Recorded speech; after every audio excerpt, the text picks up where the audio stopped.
أعوذ بالله من الشيطان الرجيم. بسم الله الرحمن الرحيم. الحمد لله رب العالمين، والصلاة والسلام على سيد الأنبياء والمرسلين، سيدنا ونبينا ومولانا أبي القاسم وإطرته الطيبين الطاهرين المنتجبين المنتخبين، ولعنة الله على أعدائهم أجمعين. أما بعد، فقد قال سبحانه وتعالى في محكم كتابه الحكيم: بسم الله الرحمن الرحيم. وما كان لمؤمن ولا مؤمنة إذا قضى الله ورسوله أمرا أن يكون لهم الخيرة في أمرهم، ومن يعص الله ورسوله فقد ضل ضلالا مبينا. صلوات.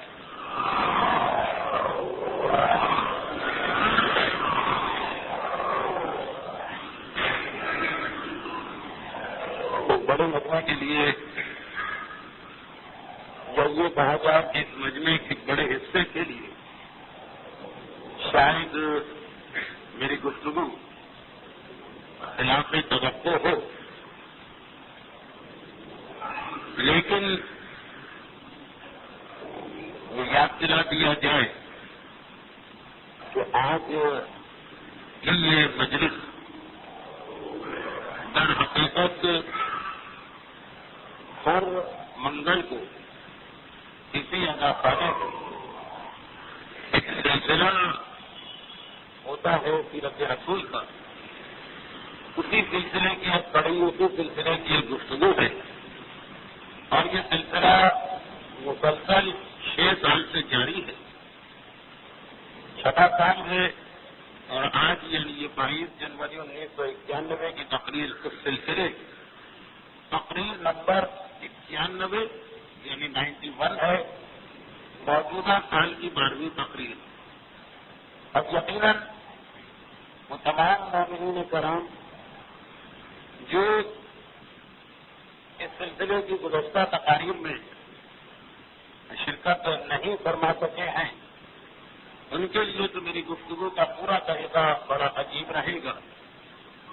وہ لوگ کہ جو فقط ایصال ثواب کی مجلس میں شرکت کے لیے تشریف لائے ہیں، لیکن چونکہ اس گزشتہ 6 سال میں اور آج جو 91 نمبر کی تقریر ہے 91، اب تک اس بات کا خیال رکھا گیا کہ یہ اہم ترین ذکر، کوئی بھی سبب پیش آ جائے، تاریخوں کی کوئی بھی مناسبت ہو، کیسا ہی اہم ترین مسئلہ کیوں نہ ہو، بہرحال جو ہمارا موضوع اور عنوان ہو رہا ہوتا اسی پہ گفتگو کو آگے بڑھایا جاتا، اور کیونکہ سیرت رسول کا تو ایک ایک لمحہ کوئی نہ کوئی فرق، کوئی نہ کوئی سبق، کوئی نہ کوئی پیغام ہر سننے والے کے لیے ہے، اس اعتبار سے ایصال ثواب کے طریقے سے تو ہمیں ہٹنا، لیکن ایصال ثواب بہرحال جن مرحومین کا ہے وہ ان کو پہنچ کے رہے گا، اور اس سب سے افضل ترین ذکر کا ایصال ثواب یقینی طور پر اس سے بہتر کوئی ذکر ہی نہیں ہے۔ اس اعتبار سے میں وہیں سے گفتگو کو آگے بڑھا رہا ہوں جہاں گزشتہ منگل کو تقریر نمبر 90 کا اختتام ہوا تھا، اور جو ہر منگل کو ہمارا طریقہ کار ہے وہ یہ کہ ابتدائی 2 یا 3 منٹ گزشتہ تقریر کی کچھ باتوں کی تکرار تاکہ آج کی گفتگو کا سلسلہ مل جائے۔ تو بات یہ ہو رہی تھی کہ پیغمبر اسلام کی زندگی کا اب وہ دور بیان ہو رہا ہے کہ جب ہجرت کو 5 سال ہو چکے ہیں، اعلان رسالت کو 18 سال، یعنی پیغمبر اسلام کی عمر مبارک کا 58واں سال گزر رہا ہے، اور وہ لوگ جو ابتدا سے اس سلسلے میں شریک ہیں انہیں بخوبی آگاہی ہے کہ یہ سال تاریخ اسلام کا، یہ سال کے جو سن 5 ہجری ایک انتہائی اہم سال بن گیا، اس لیے کہ جو احکامات دین ہیں، جو احکامات شریعت ہیں، جو احکامات فقہ ہیں، وہ اس سال میں بڑی کثرت کے ساتھ نازل کیے گئے۔ 12 احکامات ایسے جن کے بارے میں علماء کرام کا کہنا یہ قیامت تک رہنے والی شریعت، جو پیغمبر اسلام نے جس کو حلال کیا وہ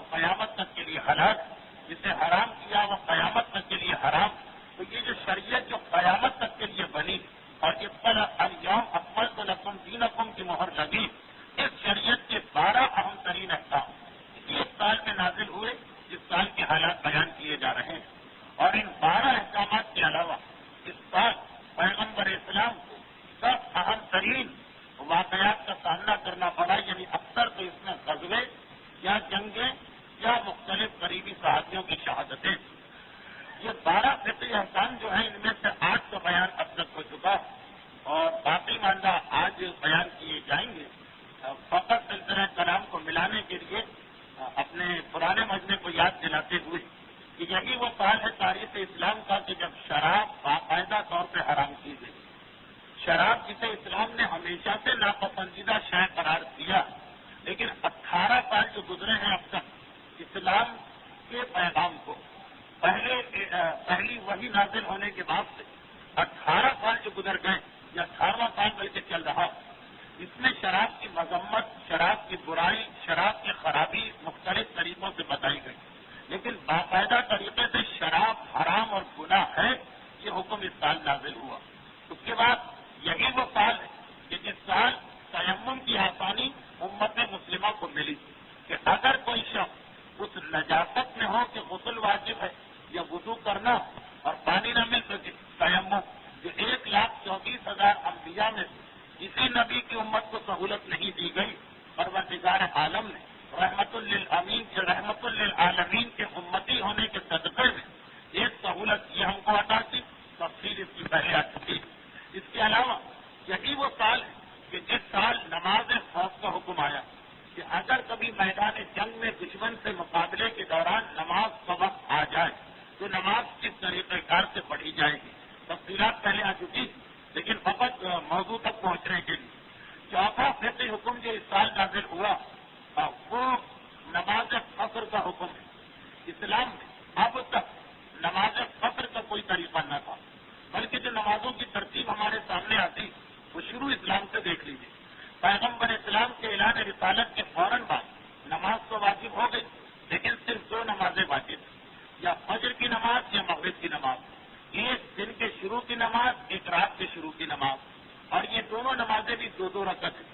پھر اللہ کا رسول اعلان رسالت کے 10ویں سال معراج میں 7 آسمانوں اور اس کے بعد سدرۃ المنتہا اور اس کے بعد اس سے بھی آگے کی منازل کو طے کرتا، جب معراج کے سفر سے اللہ کے رسول واپس آئے، جس وقت پیغمبر کا یہ سفر مکمل ہوا تو اس وقت پیغمبر اسلام کو 5 نمازوں کا حکم مل چکا تھا، اور یہ 5 نمازیں 2 رکعت، سب کی سب نمازیں 2 رکعت تھی، 5 لیکن 2 رکعت، یعنی 10 رکعت نماز واجب۔ اس کے 3 سال کے بعد جب پیغمبر اسلام مدینے آئے اور چند مہینے گزر گئے تو پھر یہ حکم ہوا کہ ایک فجر کی نماز کو تو 2 رکھا گیا، مغرب کو 3 کر دیا گیا، ظہر اثر اور عشاء کو 4 رکعت کر دیا گیا، اور پھر مزید 4 یا 4.5 سال گزرتے ایک نیا حکم نمازوں کے لیے آ گیا۔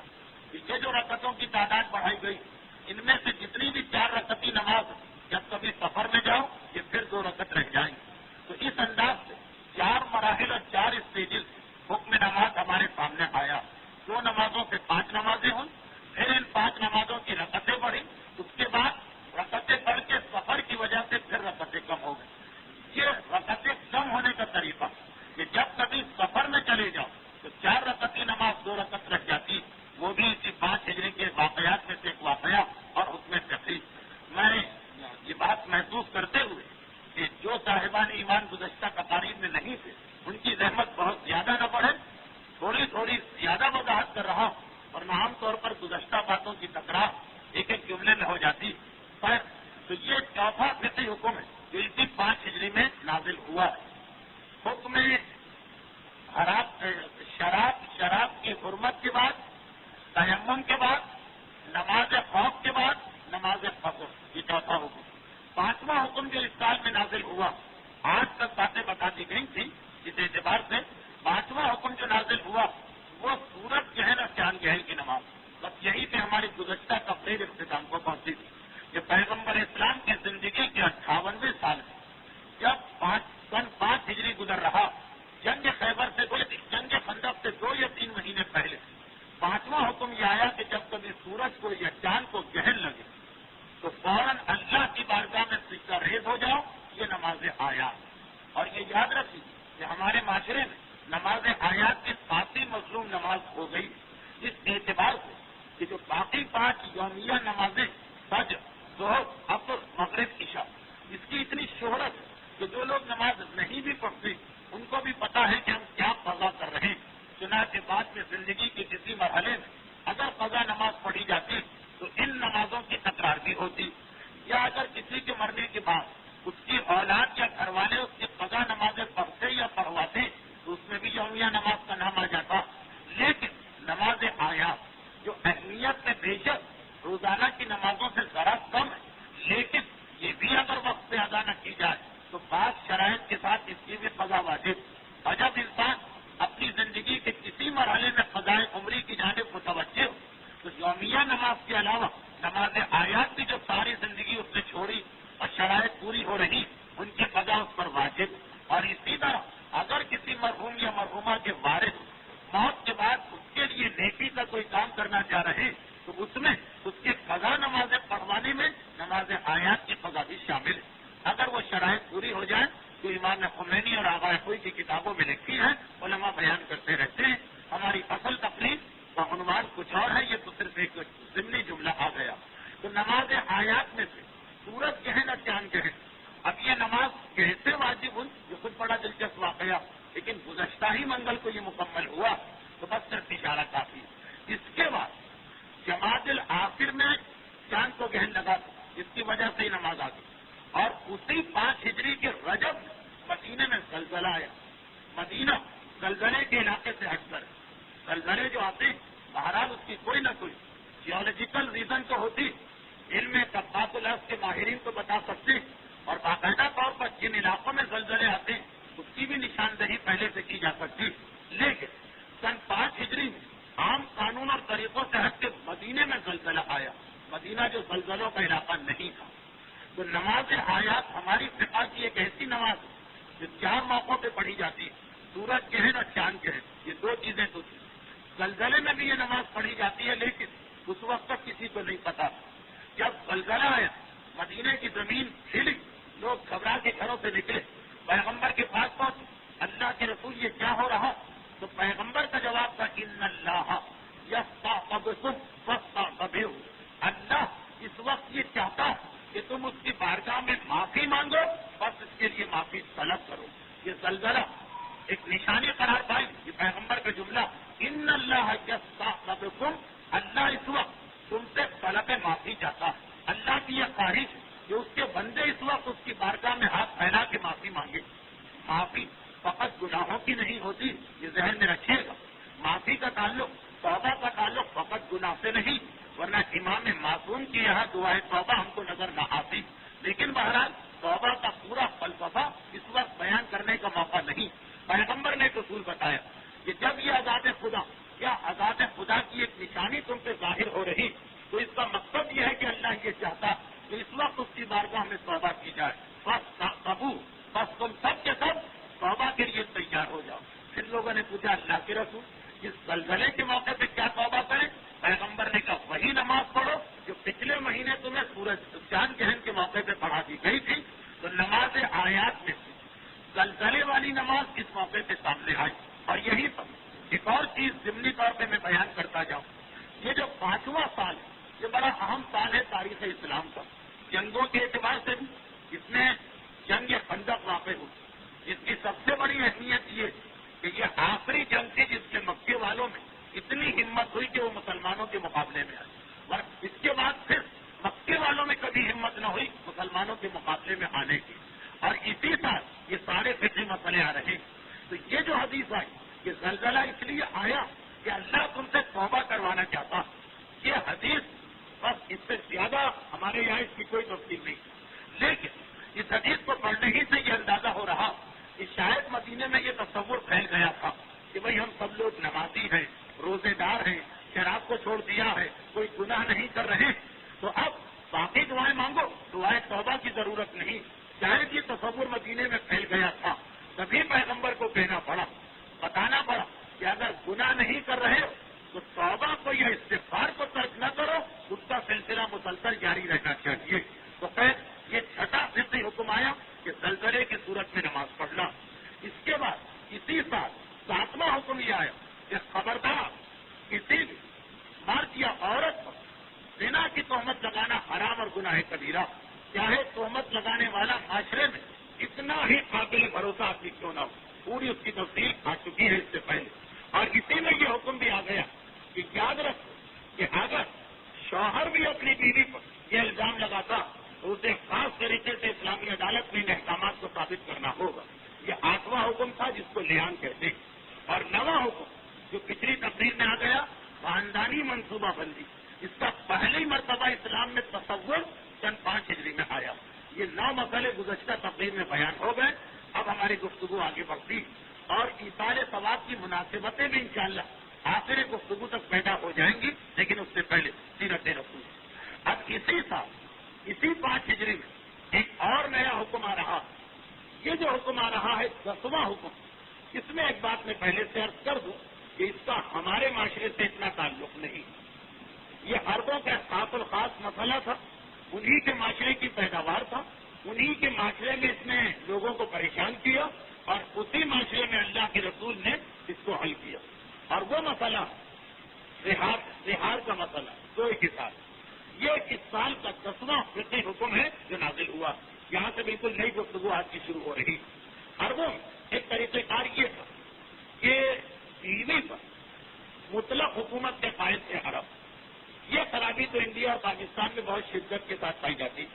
اسلام مرد کے بھی کچھ حقوق رکھے ہیں، عورت کے بھی کچھ حقوق رکھے ہیں، مرد کی بھی کچھ ذمہ داریاں ہیں، عورت کی بھی کچھ ذمہ داریاں۔ یہ تصور بالکل غلط کہ مرد کو خالی حقوق حاصل ہے، عورت سے خالی ذمہ داریاں، عورت کو بانگی بن کے یا کنیز بن کے یا لونڈی بن کے یا نوکرانی بن کے رہنا ہے، یہ اصل اسلام میں یہ تصور نہیں ہے، بلکہ اسلام نے اس کے خلاف جہاد کیا۔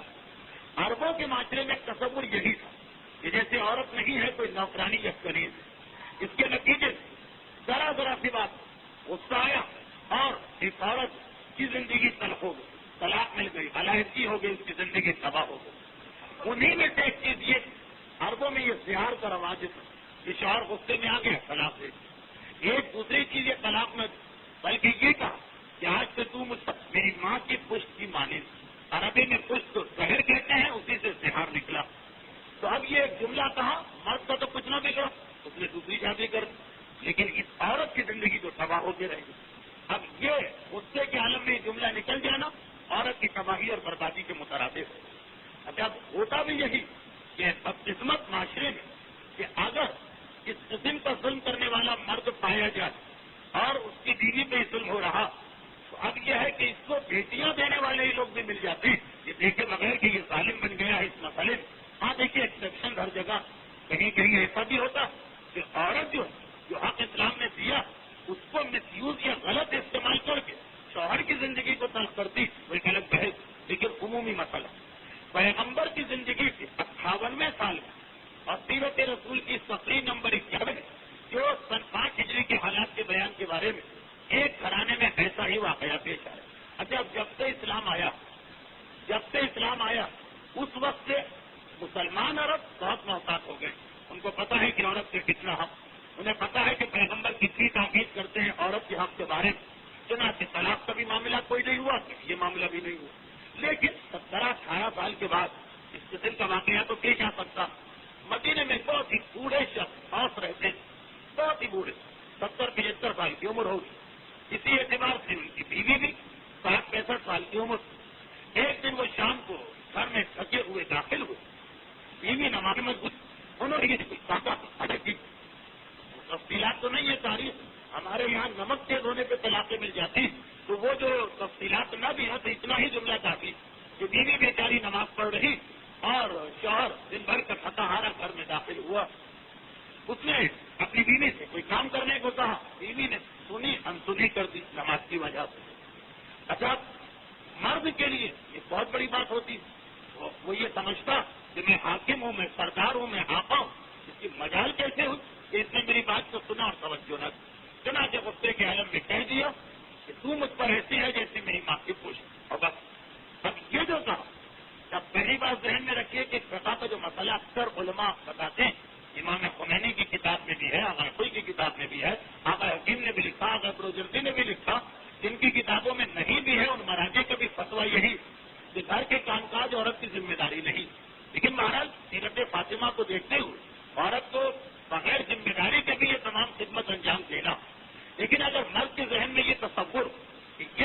بیوی گھر کے سارے کام کر رہی ہے، یہ مجھ پر ایک احسان کر رہی، یہ رضاکارانہ طور پہ کام کر رہی، یہ وہ کوئی اس پر واجب نہیں تھا، میری خوشی اپنی خوشی سے میری خوشی کے خاطر ان خدمتوں کو انجام دے رہی، یہ پتہ چل جائے تو دیکھیے اس آدمی جیسی آپ کی کیفیت ہوگی کہ آپ کا کوئی دوست ہے، کوئی ساتھی ہے، وہ اکثر آپ کے کام آتا ہے، اکثر آپ کی خدمت کر دیتا، وہ اگر کبھی کسی کام میں ٹال مٹول کرے تو انسان کو برا نہیں لگتا، نہیں سوچتا کہ اس نے اب تک کتنا کام کیا، یہی اس کا احسان، آج اگر وہ انکار کر رہا ہے تو کوئی وجہ ہو۔ تو اگر مرد کو یہ مسئلہ معلوم کہ یہ چائے بنا کے دے دینا، یہ کپڑے دھو دینا، یہ گھر کی صفائی، یہ شوہر کی تمام خدمت، یہ عورت کی معراج ہے، اس کو ثواب دلوا رہی ہے، اسے کنیزان سیدہ میں شامل کر رہی، لیکن مرد کو یہ پتا چل کہ وہ جو کچھ کر رہی وہ شریعت نے اس سے واجب نہیں کیا، ایک احسان ہے، خدمت ایک سروس ہے کہ جو اپنی خوشی سے ہمیں دے رہی، تو اس قسم کے واقعات پیش نہیں آئیں گے کہ روٹی ٹھنڈی ہے تو بیوی ہی کو ٹھنڈا کر دیا، یا یہ کہ نمک تیز ہو گیا تو معلوم ہوا کہ جھگڑا کھڑا ہو گیا۔ اب یہ اسی لیے یہ مسئلہ بار بار بتایا جاتا، اس لیے نہیں کہ خواتین اس مسئلے کو غلط استعمال کریں اور جو اجر و ثواب ان کو مل رہا اس سے بلا وجہ اپنے آپ کو بیٹھے بیٹھے محروم کر لیں، لیکن مرد کے ذہن میں یہ تصور رہے، اس گھرانے میں یہی ہو گئے۔ سن 5 ہجری پیغمبر اسلام مدینے میں ہے، خندق کی لڑائی میں کچھ ہفتے باقی ایک گھر میں یہ واقعہ پیش آئے۔ اب جو یہ واقعہ پیش آیا تو اوس کی بیوی جن کا نام بھی جناب خولا، بہرحال کے صحابی رسول، یہ خاتون صحابیہ، یہ بڑی گھبرا گئی، بہت پریشان ہو گئی۔ اب کیا کیا جائے، ہم لوگ جب تک مسلمان نہیں تھے، اب انہوں نے اپنے شوہر سے کہا تو اس وقت تک تو ہمارے یہاں یہ طلاق ہو جاتی، اتنا کہہ دیں، اب پتہ نہیں اسلام کا کیا حکم، چلو چل کے پیغمبر سے بات کرو۔ اوس نے کہا کہ تم خود ہی چلی جاؤ، مجھے جاتے ہوئے شرم آ رہی، سنا کہ خولا خدمت رسول میں ہے، اللہ کے رسول، ہم عربوں اسلام سے پہلے یہ حکم تھا کہ ماں سے کسی کوئی شخص اپنی بیوی کو ماں سے مشابہ قرار دے تو وہ حرام ہو جاتی تھی، یہ بھی طلاق، وہ طلاق علیحدہ۔ اب بتائیے کہ اسلام میں اس کا کیا حکم؟ پیغمبر اسلام نے جواب دیا کہ اس کا حکم میں انتظار کرتا ہوں وہی الہی، لیکن یہ بھی ہو سکتا ہے کہ یہ طلاق ہو۔ وہ عورت ایک مرتبہ گھبرا گئی، اللہ کے رسول اس بڑھاپے میں ہماری تو زندگیاں تباہ ہو جائیں گی، شوہر بھی بڑا پورا، میں بھی انتہائی صحیح، ہمارے چھوٹے چھوٹے بچے بھی ہیں، نہ میں کہیں شادی کر سکتی ہوں نہ اسے کہیں اب کوئی ایسی عورت ملے گی، میرے بچوں کا کیا ہوگا؟ پیغمبر اسلام نے کہا انتظار کرو، بہرحال اگر اسلام نے اسی حکم کو باقی رکھا تو یہ جو زحمتیں بھی تم بتا رہی ہو یہ برداشت کرنا پڑے گا، اگر یہ اللہ کا حکم بھی بن گیا تو اپنی زحمتیں، اپنے گھر کے مسئلے اپنی جگہ، اس کی وجہ سے اسلام کا حکم نہیں بدلا کرتا۔ کیسے آج کی تقریب میں اگلا جو مسئلہ رہا، یہ بہت سے گھرانوں کو پریشان کیے ہوئے، لیکن ہماری آپ کی اپنی غلطی سے جو پریشانی ہم بول لے اس سے ہم یہ تو نہیں کر سکتے کہ حلال محمد کو حرام اور حرام محمد کو حلال کر دے۔ پیغمبر نے کہا جاؤ انتظار کرو وحی الہی کا، میں بھی انتظار کرتا ہوں، لیکن یہ جو اس عورت نے، دیکھیے اس عورت کے جملوں سے یہ لگ رہا کہ وہ پیغمبر کی رائے سے اثر انداز ہونے کی کوشش کر رہی، یعنی وہ یہ چاہ رہی کہ میرا جو مسئلہ ہے کہ میں بھی بوڑھی، شوہر مجھ سے زیادہ بوڑھا، بچے چھوٹے چھوٹے، تو پیغمبر اللہ کی بارگاہ میں سفارش کر کے یہاں کوئی خاص ایسا مسئلہ لے آئے کہ طلاق نہ ہونے پر۔ پیغمبر اسلام نے جواب دیا، اچھا ہمارے عقیدے کے مطابق پیغمبر کو پہلے سے معلوم ہے کہ کیا جواب ملنے والا کہ یہ طلاق نہیں ہوگی، لیکن اصول کی بات کہ اگر اللہ نے اس کو طلاق قرار دے دیا، ڈکلیئر کر دیا تو الگ ہونا پڑے گا، بچے چھوٹے ہوں یا بڑھاپا ہو یا بیماری ہو یا مجبوری، جب ایک گناہ اور غلطی کر لی اور شریعت کا حکم توڑ دیا تو پھر یہ نہیں کہ پھر اپنے ذاتی مسائل لا کے حرام کو حلال کرنے کی کوشش کی جائے۔ عورت کی خواہش یہ کہ پیغمبر رحم کریں اور طرف کھائیں اور بارگاہ الہی میں سفارش کریں۔ پیغمبر کا جواب وہ کہ حکم شریعت میں کسی کے لیے کوئی رعایت یا چھوٹ نہیں، جو ایک حکم ہے وہ سب کے لیے۔ خیر پیغمبر نے اسے بھیج دیا، لیکن پیغمبر کا آخری جملہ سن کے بہت پریشان گئے کہ پیغمبر نے کہا کہ اگر خدا اس کو طلاق ہی باقی رکھا جیسے پہلے سے طلاق چلی آ رہی تو پھر کوئی اس میں طریقہ کار نہیں ہوگا۔ روتی بھی واقف بھی، شوہر اور بیوی اس طرح سے یہ ایک ہفتہ گزارا، یہ تو تاریخ میں نہیں لکھا لیکن اندازہ کیا جا سکتا کہ جس گھرانے میں 50 سال یا 55 سال یا 45 سال کے بعد ایک دم سے طلاق آ جائے اس کی کتنی بڑی زحمت اور پریشانی بڑھ جائے۔ لیکن ایک ہفتے کے بعد قرآن کریم کا سورہ نمبر 58 جس کا نام ہے سورہ مجادلہ، جو 28ویں پارے کا سب سے پہلا سورہ، قد سمع اللہ، اللہ نے اس عورت کی بات سن لی جو تیرے پاس آ کر اپنے کے بارے میں سوال کر رہی اور پھر حکم قرآنی آ گیا کہ عرب اس کو طلاق سمجھتے. اب یہ طلاق نہ رہی، یہ طلاق نہیں ہے. شوہر اور بیوی ایک دوسرے پر حرام ہے لیکن طلاق نہیں، بلکہ شوہر کو اپنے اس گناہ کا کفارہ دینا ہوگا یا غلام آزاد کرنا. اگر غلام ممکن نہ ہو تو 60 روزے رکھیں، اور اگر 60 روزے ممکن نہ ہو تو 60 غریبوں کو کھانا کھلائے، پھر اس کے لیے دوبارہ اس کی بیوی حلال ہو جائے گی. یہ حکم زہار اسلام میں آ گیا. لیکن یہ ہمارے معاشرے میں بہت کم پایا جاتا. ہمارے یہاں بھی بعض اوقات ایسے جملے کہہ دیے جاتے ہیں، تفصیل میں جانے کا موقع نہیں ہے. ہمارے فقہ کا ایک مسئلہ کہ زہار کی پہلی شرط یہ ہے کہ دو عادل آدمی اپنے کان سے یہ جملہ سنے اور غصہ نہ ہو، مجبوری نہ ہو، ہنسی مذاق نہ ہو. بہرحال اور باقی ساری باتوں کو چھوڑ دیجیے. یہ حکم کہ جو عربوں میں پہلے طلاق اسلام نے اسے ختم کر دیا، لیکن اس گناہ کو بالکل جائز بھی نہیں کیا. بہرحال کی لاپرواہی تو ہے، یہ بے احتیاطی تو ہے. اے شوہر تجھے حق کیا اس طریقے سے اپنی بیوی کو ذہنی طور پہ پریشان کرنے کا؟ کفارہ تیری گردن پہ آئے گا. یہ ایک مسئلہ اسلام نے حل کیا. اس کے بعد اس سال کا 11واں اور اہم ترین مسائل میں سے ایک مسئلہ پیش آیا. یہ بڑا ہی اہم اور آج کے ماحول کے اعتبار سے بھی بہت ہی زیادہ قابل توجہ مسئلہ، اور وہ مسئلہ پیغمبر اسلام کا جناب زینب سے شادی کر لے جنہیں عام معاشرہ پیغمبر کی بہو سمجھتا. بہت بڑا مسئلہ. اور اس مسئلے کو بیان کرنے سے پہلے ایک بات یہ بتائی جائے کہ اسلام فقط نماز اور روزے کا نام نہیں. نماز اور روزہ اہم ترین احکامات دین میں سے ہیں، لیکن اسلام عبادتوں کے علاوہ معاشرتی مسائل پر بھی بہت ہی گہری توجہ دیتا. وہ تمام مسئلے جو خاندانی زندگی کو متاثر کر رہی، وہ تمام جھوٹے رواج، وہ تمام جھوٹی رسمیں، وہ ہمارے خاندانوں کی بنائی ہوئی ٹریڈیشن کہ جو انسانوں کو زحمت میں مبتلا کرتی، اسلام ان کے بھی خلاف ہے. اور مومن کی ذمہ داری یہ قرار دیتا کہ جس طرح بے نمازی کے خلاف تمہیں جہاد کرنا، جس طرح حکم خدا نہ ماننے والے کے خلاف تمہیں جہاد کرنا، جو معاشرتی مسائل ہیں ان کے خلاف بھی تمہیں جہاد کرنا. ہر وہ معاشرتی مسئلہ جسے اللہ نے حلال کیا، معاشرے نے اپنی جگہ اسے حرام کر رکھا. ہر وہ چیز جسے اللہ نے حرام کی، معاشرے نے اپنی جگہ حلال کر لی.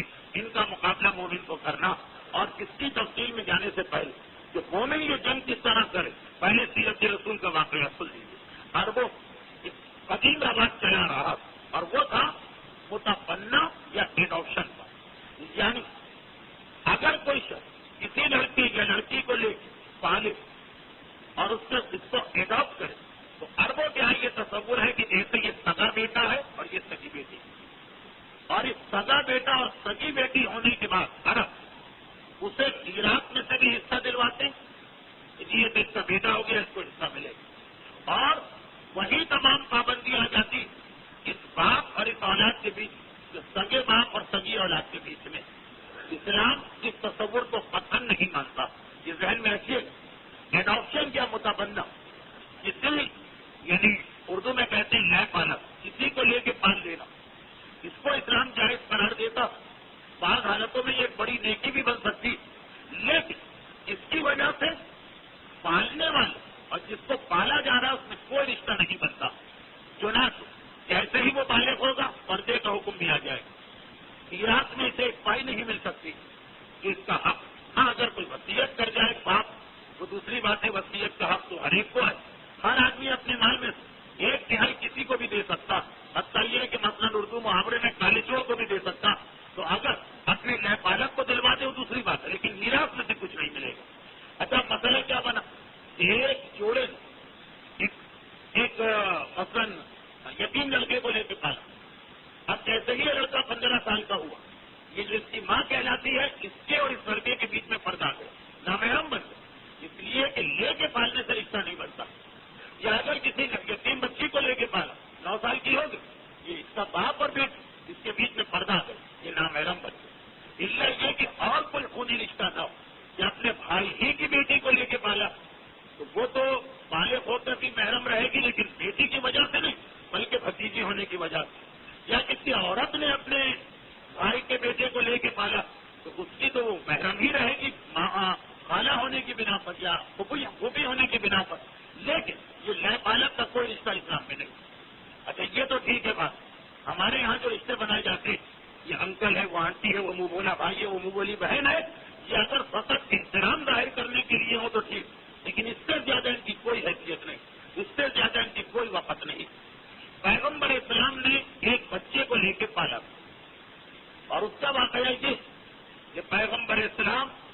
اعلان رسالت سے پہلے ایک مرتبہ بازار اوکاز میں گئے.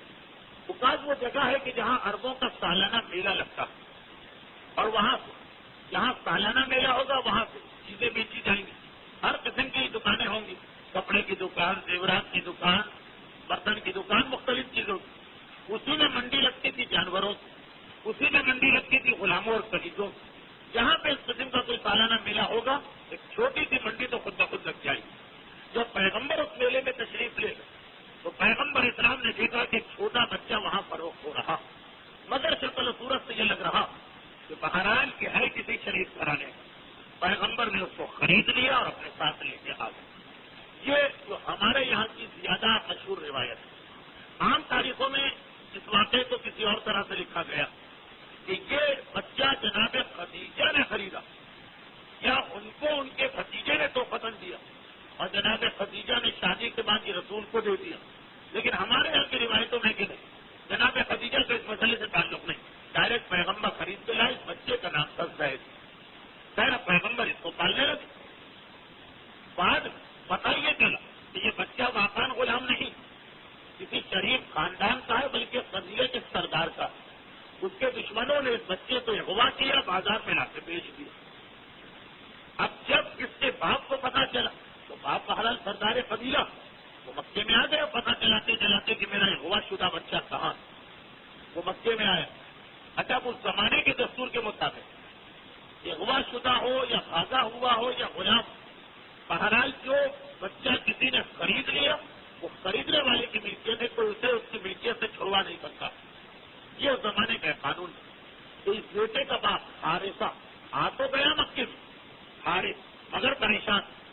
سنا کہ اس نے حضرت ابو طالب سے رجوع کیا. وہ اپنے قبیلے کا سردار اور اس وقت ابو طالب خاندان بنی ہاشم کے سردار, اور کہا کہ میرا بیٹا آپ کے بھتیجے کے پاس ہے, ابھی اعلان رسالت نہیں ہوا, آپ کے بھتیجے کے پاس ہے اور میں اسے لینے آیا ہوں. آپ اپنے بھتیجے سے بات کریں, جو قیمت چاہیے تو میں قیمت دینے کو تیار ہوں. جو بھی ان کی ڈیمانڈ و خواہش ہے, جتنے پیسے میں پورے کر میں وہ پوری قیمت دے دوں. جناب ابو طالب نے پیغمبر اسلام سے رجوع کیا کہ بیٹا اس طرح سے یہ بات آیا. پیغمبر نے اس کو بلوا لیا. وہ حارث اس بیٹے کا باپ آ گئے. پیغمبر اسلام نے اس کے سامنے کہا کہ یہ تمہارا بیٹا, تصدیق ہوتے اسی کا بیٹا. پیغمبر نے کہا میں نے آزاد کیا.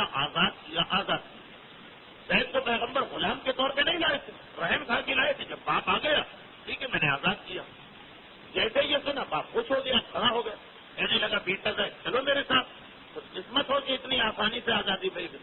لیکن شاید جو کتنے دن یہاں رہ گئے تو اتنا متاثر ہوئے اخلاق رسالت شرافت بنی ہاشم سے کہ منع کر دیا اپنے باپ کہ میں آپ کے ساتھ جانے کو تیار نہیں. آزاد بھی ہو گیا تب بھی میں یہی رہنا چاہتا ہوں, انہی کے ساتھ رہنا چاہتا ہوں.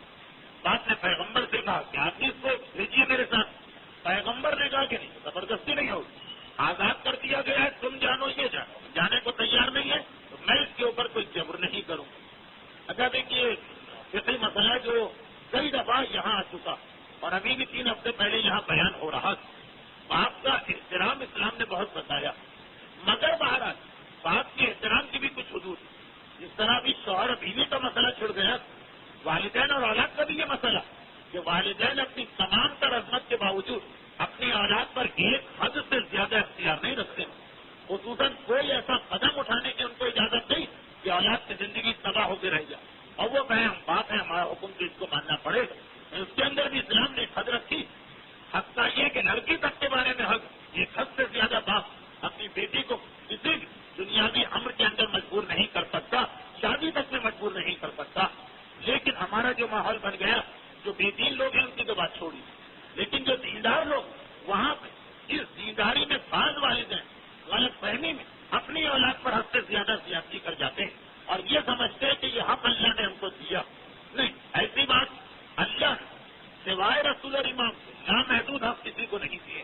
پیغمبر نے بھی یہاں صاف منع کر دیا کہ یہاں تک تو ٹھیک ہے جس کو میں نے غلامی سے آزاد کیا, لیکن بیٹا جانے کو تیار نہیں ہے, باپ کے گھر کا ماحول پسند نہیں, اور باپ پیغمبر سے کہے کہ زبردستی بھیجو, اس کے لیے پیغمبر تیار نہیں.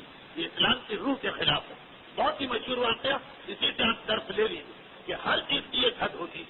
پیغمبر اسلام نے منع کیا, باپ اور بیٹے میں تلخی بڑھی, یہاں تک کہ باپ غصے کے عالم میں کہا کہ اگر تو نہیں چلا تو میں تجھے معاف کرتا، اور آج کے بعد تیرا مجھ سے کوئی تعلق نہیں اور میری میراث میں تجھے کوئی حصہ نہیں ملے گا۔ سردار قبیلہ کہہ رہا لکھپتی اور کروڑ پتی آدمی، یعنی آخری دھمکی جو ہوتی ہے ایسے لوگوں کی وہ یہی دولت کی ہوتی ہے، جائیداد کی ہوتی ہے، پھر تمہیں میری جائیداد میں کوئی حصہ نہیں ملے گا۔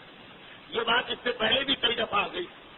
تو یہ اسلام کس قسم کے آپ کرنے کو نہیں مانتا، یہاں تک کہ میں جو ابھی مثال دے رہا تھا وہ یہ کہ باپ زیادتی کر رہا نہیں، اگر کبھی واقعان بیٹا بھی زیادتی کر، اکثر تو یہی ہوتا، باپ کی نافرمانی، باپ کی توہین، تب بھی باپ اس سے ناراض ہو سکتا، بات چیت بند کر سکتا، لیکن اسے اپنی جائیداد سے محروم نہیں کر سکتا۔ آپ بیٹا اتنا ہی حصہ لے گا جائیداد میں سے جتنا ایک فرما بردار بیٹا لیتا، البتہ صرف وصیت کے حصے کو چھوڑ دے گا۔ پیغمبر اسلام کے سامنے باپ نے کہا کہ اگر تو میرے ساتھ نہیں چلا میرا تیرا رشتہ ختم، آپ کر دوں گا، ایک ایسا میری جائیداد سے نہیں ملے گا۔ زید نے کہا کہ مجھے چاہیے بھی نہیں اور مجھے کوئی عادت نہیں، میں تو نہیں جاؤں گا۔ زید اب پیغمبر کے ساتھ رہتے، لیکن باپ کی دھمکی دے کے گئے، اس سے زید اس قسم کی توہین محسوس کر رہے ہیں۔ پیغمبر نے زید کے تعلیم سے قلب کری، یعنی ان کے دل کو تسلی مل جائے، ان کو بازو سے پکڑا اور حرم میں لے گئے، خانہ کعبہ کے صحن، اور کہا کہ اے مکے والوں سنو، اس کے بعد نے اسے آپ کر دیا، لیکن میں اسے اپنا بیٹا قرار دیتا ہوں، اور اگر اس کا باپ اپنی جائیداد میں اس کو حصہ نہیں دے رہا، یہ میری جائیداد میں میرا وارث بن سکتا۔ اچھا یہاں پر پھر ایک اعتراض جو پیدا ہو سکتا، اگرچہ مجھے ضرورت نہیں ہے اس کا جواب دینے، کیونکہ سیرت رسول کی ابتدائی تفسیروں میں جواب آ چکا، لیکن بہرحال کچھ ایسے لوگ ہیں کہ جو سیرت رسول کے سلسلے میں نہیں آتے، بلکہ اکثر لوگ ایسے، اس لیے بتا دیا جائے۔ جس طرح نمازوں کا آپ نے سنا، جس طرح شراب کا آپ نے سنا، کہ اسلام میں یہ سب چیزیں ایک دم سے نہیں آئی، 10 12 سال کے بعد آئی۔ اسلام میں ابتدائی 14 سال کا یہ اجازت کہ اپنی میراث انسان کسی کو بھی دے سکتا، بیٹا بیٹی کا حصہ نہیں ہے، مرنے والے کی مرضی پر اسے دے جائے۔ پھر 14ویں سال یہ حکم آیا اسلام میں کہ نہیں، کہ اب اولی الارحام بعضهم اولیٰ من بعض، اب رشتہ داروں کا حق ہے جائیداد میں، غیروں کا نہیں، لیکن اس سے پہلے ہر شخص کو اجازت۔ ہمارے یہاں شاید لوگوں کو اب تک اطلاع نہیں ملی کہ یہ حکم بدل چکا ہے آج سے 1400 سال پہلے، وہ بالکل اس سے بھی پہلے والے حکم پہ عمل کر رہے ہیں جو عرب میں جاہلیت کے دور میں رائج تھا۔ شاید یہی تو وجہ کہ یہاں بھی آج دھمکیاں ملتی ہیں کہ جائیداد سے آپ کر دیں گے، یہ دھمکیاں ختم ہو گئی اسلام سے۔ پیغمبر اسلام نے اعلان کر دیا مکے والوں، اس کا باپ گیا، میں اسے بیٹا بناتا ہوں، یہ میری میراث کا حصے دار بن سکتا ہے۔ چنانچہ مکے والوں نے زید کو زید ابن محمد کہنا شروع کر دیا، بالکل سگا بیٹا سمجھ رہے ہیں۔ خیر بات آگے بڑھتی گئی، آگے بڑھتی گئی، آگے بڑھتی گئی، یہاں تک کہ پیغمبر اسلام مدینے پہنچے، زید بھی مدینے آ گئے۔ مدینے آنے کے 7ویں مہینے یا پہلے سال وہ آیت آ گئی، جس نے میراث کے سسٹم کو کینسل کر دیا۔ اب کہا کہ صرف خونی رشتے داروں کو میراث ملے گی، بنے ہوئے رشتے دار، بنائے ہوئے رشتے دار، دوست، احباب، غیر پڑوسی، ان کو کچھ نہیں ملے گا میراث میں سے۔ خیر یہ مسئلہ ختم، یہ طے ہو گیا کہ زید اب پیغمبر کے وارث نہیں بنے گے، لیکن اب تک پیغمبر کے بیٹے کہلاتے ہیں۔ تو پھر زید کی شادی کا مسئلہ ہوا، پیغمبر اسلام نے رشتہ ڈھونڈنا شروع کیا۔ یہ ساری اہم باتیں، اس سے پہلے کہ بیٹا کے جھجوڑے باپ اور ماں کو کہ میں شادی کے قابل ہو گیا، ذرا کچھ فکر کریں، باپ اور ماں کی ذمہ داری، سرپرستی کا ایک تقاضا یہ بھی یہ محسوس کرتے ہی جب یہ شادی کے قابل ہو گئے ہیں، آگے ایک کام کرنا، بجائے اس کے کہ بیٹا اور بیٹی کوئی گناہ میں مبتلا ہو جائے۔ وہ پیغمبر کی حدیث کہ اگر کسی نے اپنی بیٹی کی بغیر مجبوری کی شادی نہ کی اور کوئی گناہ ہو گیا تو 70 انبیاء کے قتل کا عذاب اس بات کو مل سکتا، یا اگر بغیر مجبوری کی، مجبوری ہو تو دوسری بات ہے۔ تو اب پیغمبر کی سیرت دیکھیے کتنے ایک واقعے میں اصل پیغام کے علاوہ کتنے ضمنی پیغام۔ پہلا پیغام یہی ملا کہ والدین کے حقوق کے لیے کیا، دوسرا پیغام پیغمبر اسلام کو زید کو یہ کے پالا، حقیقی بات بھی نہیں مگر رشتے کے لیے اسی طرح نکل رہے ہیں جس طرح سگا باپ اپنی سگی اولاد کے لیے فکر مند ہوتا۔ خیر اب تو نہیں ہوتا ہے، لیکن جیسا ہونا چاہیے اسلام کے اعتبار سے۔ جیسے ہی زید شادی کی عمر میں پہنچے، پیغمبر نے شادی کرنا چاہیے، چاروں طرف دیکھا اس کا رشتہ کہاں کیا جائے۔ اب زید سب کچھ ہونے کے باوجود ہے تو غلام، اور عرب میں سب سے افضل قبیلہ ہے بنی ہاشم، سادات کے جد امجد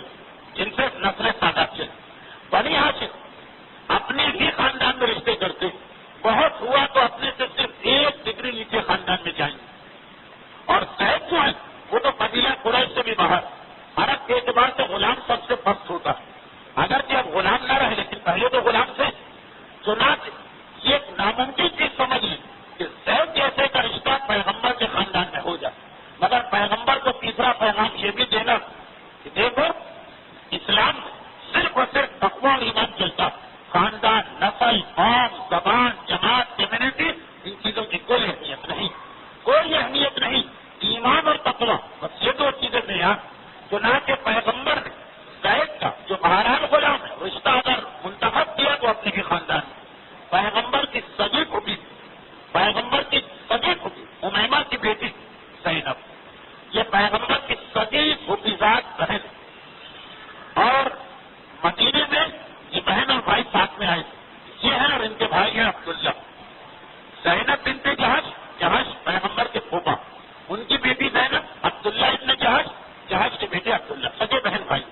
یہ عبداللہ ابن جہش وہی جو بعد میں احد میں شہید ہوئے اور ایسی عظیم شہادت ملی کہ آج بھی آپ مدینے جائیں تو آپ دیکھیں گے کہ سارے شہدائے احد کو رسول نے الگ دفن کیا، اپنے چچا اور اپنے خفیزات بھائی کی ایک ہی قبر بنائی. دو الگ الگ قبریں لیکن ملا کے اس قبر کو بنایا گیا.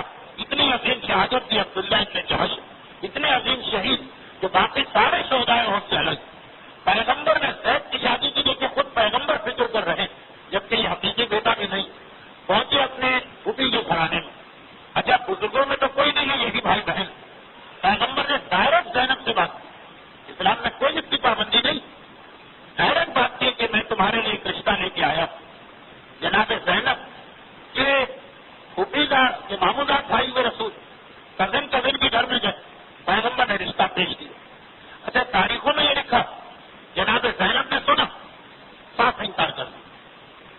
ان کے بھائی بھی بیٹھے عبداللہ ابن جہش، انہوں نے بھی انکار کر دیا. اگر پیغمبر بہرحال یہ ان کے خاندان کا بھی مسئلہ ہے، صاف انکار سے مقصد کیا ہے کہ اللہ کے رسول آپ کو تو معلوم ہے ہمارا خاندان بنی ہاشم اتنا افضل خاندان، یہ کیسے ہو سکتا ہے کہ ہم کسی غلام سے شادی کر لیں؟ دیکھیے ایک آدھ ڈگری نیچے بھی ہو تب بھی ذرا سوچ سمجھ کے فیصلہ ہوتا. چاہیے کہ پیغمبر تو ظاہری اعتبار سے سب سے زیادہ پست طبقے کی ایک مثال لا رہے ہیں. یہ ظاہری اعتبار سے اسلام میں کوئی پست و بلند نہیں مگر ایمان و تقوی سے بس، اور کوئی معیار نہیں. زینب نے بھی کہا اللہ کے رسول یہ خاندان آپ کو معلوم ہے ہمارا خاندان اور وہ خاندان. ان کے بھائی نے بھی کہا، بلکہ بھائی نے اس میں مزید ایک چیز کا اضافہ کر دیا. اب یہ نہیں پتا کہ اپنی بہن کے سامنے یہ بعد میں بات ہوئی کہ اللہ کے رسول ہم تو یہ توقع کر رہے تھے کہ شاید آپ کا رشتہ ہے جو ہماری بہن کے لیے. خاندان کا مسئلہ اور پیغمبر اسلام مدینے کے اندر جب پہنچے تو ابتدائی عہد مدینہ پیغمبر کی صرف ایک ہی بیوی کی سودا، وہ بھی انتہائی بوڑھی اور ضعیف. ہم تو سمجھ رہے کہ آپ شاید اپنا رشتہ لے کے آ رہے ہیں، لیکن زید یہ رشتہ تو ممکن نہیں.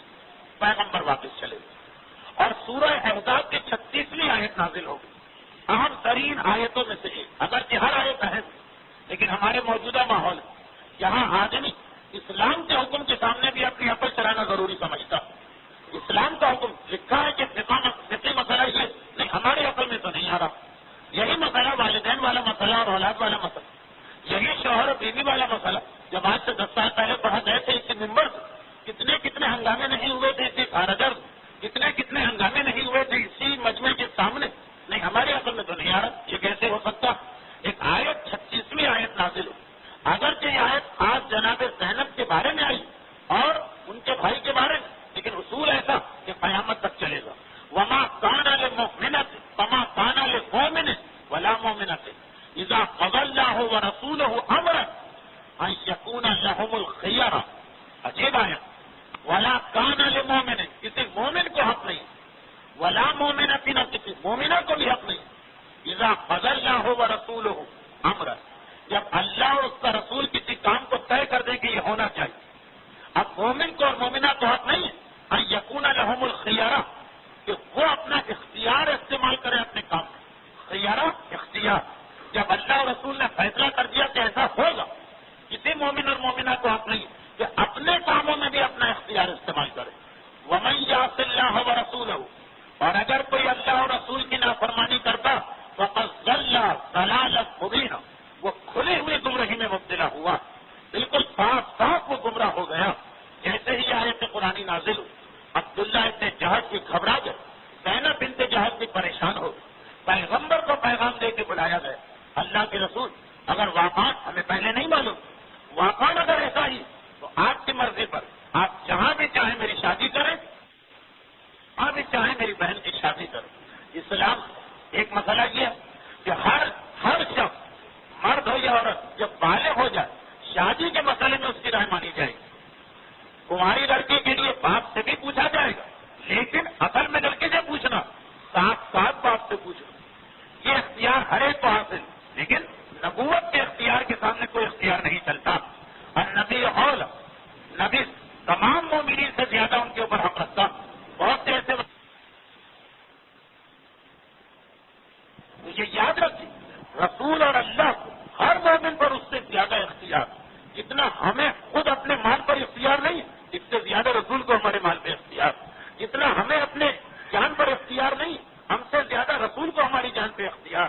شادی کا مسئلہ زینب کی پوری زندگی کا مسئلہ، لیکن جس کی شادی ہو رہی ہے اس کی رائے نہیں چلی. پیغمبر کا حکم چلا، ہو گئی یہ شادی ہو گئی. یہ تو بہت پہلے کی بات ہے، یعنی 2 ہجری. شادی ہو گئی اور زندگی گزرنے لگی. لیکن بہرحال زید اور زینب کھٹپٹ مسلسل رہتی ہیں. وہ تعلقات سے وہ نبھا نہ ہو سکا. اب اس کی وجوہات علماء مختلف بیان کرتے ہیں. بعض نے لکھا ہے کہ وجہ یہ تھی شادی تو ہوگی، لیکن جناب زینب اپنے آپ کو خاندان بنی ہاشم کی وجہ سے ذرا برتر سمجھتی تھی. اور جہاں بیوی کے دل میں یہ خیال آ جائے کہ میں شوہر سے اونچی ہوں، ساری خرابیاں وہاں سے شروع. چاہے وہ خود بھی اپنے آپ کو کنٹرول کرنا چاہے نہیں کر پائے. لیکن جب کوئی آدمی تکبر اس کے دل میں آ جائے وہ اپنے آپ کو کنٹرول نہیں کر سکتا. وہ کوشش کرے گا جی بھائی میں تو ہر ایک سے بات کر رہا ہوں، لیکن نہیں، بات کرنا کافی نہیں، اس کی بات کا انداز ہی ایسا ہوگا کہ صاف لگے گا کہ یہ اپنے آپ کو بڑا سمجھ رہا. وہ تکبر آ گیا، وہ کوشش کر رہا ہے ظاہر نہ ہونے پر کہ میں سب سے ہاتھ ملا رہا ہوں، مگر ہاتھ ملانے کا انداز بتا دے گا کہ یہ کون آدمی ہاتھ ملا رہا. میں تو کھڑا ہو رہا ہوں دوسروں کے استقبال کے لیے، نہیں، کھڑے ہونے کا انداز ہی الگ ہو جائے گا. جب تکبر دل میں ہو جائے خود وہ پراؤڈی اور مغرور آدمی بھی اپنے آپ پہ قابو نہیں پا سکتا. اسی لیے اسلام دل سے اس گناہ کی جڑ کو ختم کرتا. تو علماء نے کہا کہ زینب بہت کوشش کر رہی ہے، لیکن بہرحال وہ بنی ہاشم کی ہے اور زندگی ان کی اسی تصور میں گزری، اور جناب زید غلام اس اعتبار سے نبھا نہ ہو سکا. اچھا، بعض روایتوں میں جملہ بھی لکھا، بہت ضعیف روایت ہے. جناب زید پیغمبر کے پاس آئے 2 سال بعد. اللہ کے رسول یہ تو بڑا عجیب معاملہ ہو گیا. زینب سے میرا گزارا تو نہیں ہو پا رہا. ایک تو وہ زبان دراز بہت، اور اس کے ساتھ ساتھ بہت زیادہ اپنے آپ کو اونچا سمجھتی. اچھا، یہ 2 باتیں بھی تقریباً ایک ہیں. بہت زیادہ لڑائی جھگڑا، زبان دراز، ہر چیز کا فوراً جواب، اور ساتھ ساتھ اپنے آپ کو بڑا بھی سمجھتی. تاریخوں میں لکھا ہے کہ زید نے ہی شکایت کی. اچھا، اس میں کچھ پرسنٹ تو حقیقت ہوگی، لیکن جس طرح مورخین نے لکھ دیا کہ سارا قصور جناب زینب کا، یہ غلط. اور یہ صرف 2 چھوٹی باتیں، یہ تو تاریخوں میں آ گیا. یہ میں اس لیے عرض کر رہا ہوں کہ پیغمبر کی زندگی کے جس واقعے پر سب سے زیادہ اعتراضات ہوئے، یعنی عیسائیوں نے اعتراض کیے، یہودیوں نے، وہ یہ واقعہ. جب پیغمبر نے، یعنی آج بھی لوگ کہیں گے کہ فائدہ کیا ہوا ایسی شادی، تو زبردستی شادی کرا دی، لیکن زینب بدلی تو نہیں، وہی زبان چلائی معاذ اللہ، وہی بدتمیزی کی. یہ یاد رکھیے کہ زینب کی بعد میں رسول سے شادی ہوئی، وہ ہماری ماں بنی، وہ ہماری ماں ہے ام المومنین. اس لیے الفاظ میں بھی ذرا احتیاط کرنا پڑ رہی. لیکن یہ جو کچھ بھی تاریخ میں آیا یہ بالکل غلط روایت ہے. اس کی 2 وجوہات. پہلی وجہ یہ کہ تاریخوں میں یہ لکھا کہ زید نے اور بھی کئی شادیاں کی. زینب کے بعد ساری بیویوں کو طلاق ملی. صرف ایک ہی بیوی تھی جن کے ساتھ زید گزارا کیا، وہ بھی اس لیے کہ زید شہید ہو گئے تھے آگے چل کر. بہرحال یہ مجاہد ہے، شہید ہے. تو سوال یہ پیدا ہوتا ہے، عام معاشرے سے بھی آپ پوچھیں، شوہر بیوی میں جھگڑا، شوہر نے بیوی کے خلاف کچھ شکایتیں پیش کی، لوگ مان لیں. دوسری شادی ہے، دوسری بیوی کو بھی طلاق ملے، تیسری کو بھی طلاق ملے، چوتھی کو بھی طلاق ملے. عام آدمی بھی کیا کہے گا؟ اتنی عقل تو ہر آدمی رکھتا. تو یہاں دیکھنا یہ کہ جناب زینب کی بات کی زندگی کیسے گزری اور زید کی کیسے گزری. زید نے اس کے بعد بھی کئی بیویوں کو طلاق دی. اس کا ظاہری مطلب یہی کہ جناب زید کیونکہ بہرحال غلام رہ چکے، وہ ہر بیوی کے ساتھ اپنے آپ کو ایڈجسٹ نہیں کر پا رہے. ایک بات. دوسری بات، قرآن سے پوچھیے کہ قرآن کیا کہہ رہا. اگلی آیت، بہت سارے پیغامات ہیں، وقت پتہ نہیں کیسے نکل گیا، کہاں چلا گیا، میرے خود سمجھ میں نہیں آ رہا. البتہ یہاں 2 کیفیتیں ہوتی، ہر واقعے کے 2 پہلو ہوتے. میں یہ کہہ رہا ہوں، مجمع جی کہ وقت آج گزر کیوں نہیں رہا ہے، سمجھ میں نہیں آتا ٹھہر کیوں گیا. لیکن بہرحال میں اپنی طرف سے بات کر رہا ہوں کہ جو باتیں میں ذہن میں رکھ کے آیا اس کا موقع نہیں مل پا رہا. بس جلدی جلدی اختتامی منزل واقعہ نامکمل رہ جائے گا. وہ مسئلہ یہ کہ جناب زینب اور زید جھگڑا شروع ہو گئے. یہ ساری چیزیں اس لیے کہ ہم کو ہدایت ملے کہ جھگڑوں میں کیا کرنا. زید پیغمبر کے پاس شکایت لے کے پہنچے. اب قرآن ایک مرتبہ جواب دیتا وَإِذْ تَقُولُ لِلَّذِي أَنْعَمَ اللَّهُ عَلَيْهِ وَأَنْعَمْتَ عَلَيْهِ أَمْسِكْ عَلَيْكَ زَوْجَكَ وَاتَّقِ اللَّهَ. قرآن کہہ رہا ہے حبیب یاد کرو جب وہ آدمی جس کو اللہ نے بھی نعمت دی تم نے بھی نعمت دی.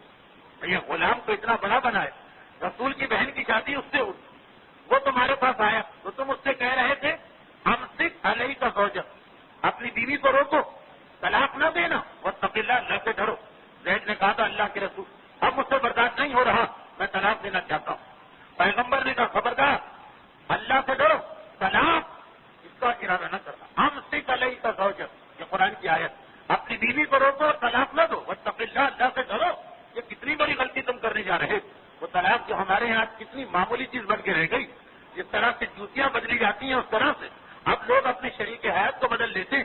لیکن اتنی بڑی خرابی کہ زید نے فقط ارادہ طلاق کیا. پیغمبر نے کہا اتق اللہ، اللہ سے ڈر. یہ کیا سوچ رہا ہے؟ یہ تیرے ذہن میں کیا خیال پیدا ہو گیا؟ ہم سے کلئی کا زوجک بیوی کرو.